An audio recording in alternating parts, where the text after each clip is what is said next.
Just be yourself, because there's no one in the world that can be a better you than you. And if you try to be the cool kid from class, you'll end up being very boring and doing plumbing for someone that you don't really want to do plumbing for.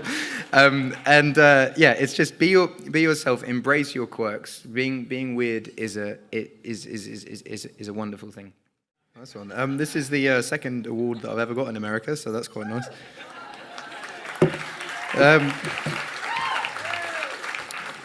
I didn't actually know I was getting an award tonight because I didn't expect one. I was coming here to support the cause. I got an email from Emily about 3 months ago telling me about the thing, and I said, of course I'll turn up. So turning up today and saying you're getting an award is pretty wild, but yeah. I was a very, very, very weird child. Very weird child.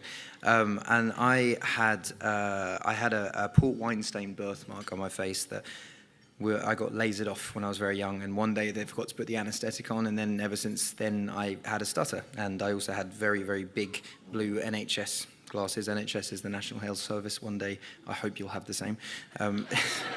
Just saying. And I lacked an eardrum on one side of my face, so to one side of my ear. Stuttering was actually the least of my problems when I went to school. But it was still quite a difficult thing, and the thing that I found most difficult about it was knowing what to say but not really being able to express it in the right way.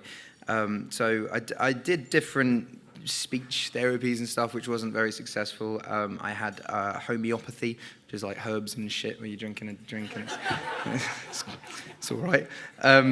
But I got heavily into music at a young age and got very, very into rap music. Eminem was the first album that my dad bought me. I remember my Uncle Jim told my dad that Eminem was the next Bob Dylan when I was...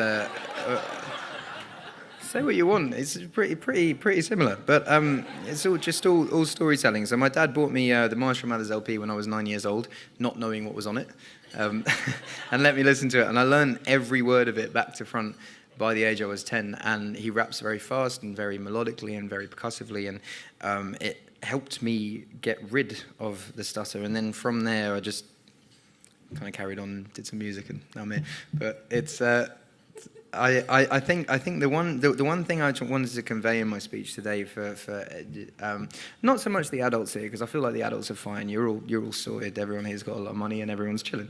But more the kids that I hear that are going through the therapy, and I want to stress the point that it's not stuttering is not a thing you have to be worried about at all. And even if you have quirks and weirdness, you shouldn't be worried about that. I think the people that I went to school with were the most normal and were the coolest when we grew up. Like I was telling Emily earlier that one of the cool kids from school now does my plumbing. So that's a fact.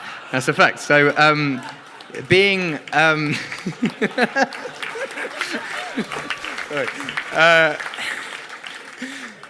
my thing that I wanted to stress most tonight is not necessarily to shed light on stuttering or make it a thing. Is just stress to kids in general is to just be yourself, because there's no one in the world that can be a better you than you. And if you try to be the cool kid from class, you'll end up being very boring and doing plumbing for someone that you don't really want to do plumbing for. Yeah, it's just be yourself, embrace your quirks. Being weird is a wonderful thing. And it has led for so many creative people, and not even just creative people. Like you own a fucking football team now, and that's pretty cool. But I think, just I'm not very good at speeches. I don't do a lot of speeches, but I think the one thing I want to say is be yourself, embrace your quirks, embrace your weirdness, and from a stuttering point of view, don't treat it as an issue. Work through it and get the treatment that you want to get, but don't ever treat it as an issue, and don't see it as a plight on your life, and carry on pushing forward. And I did all right. You can do all right as well. Emily did all right. Nice one. Thank you.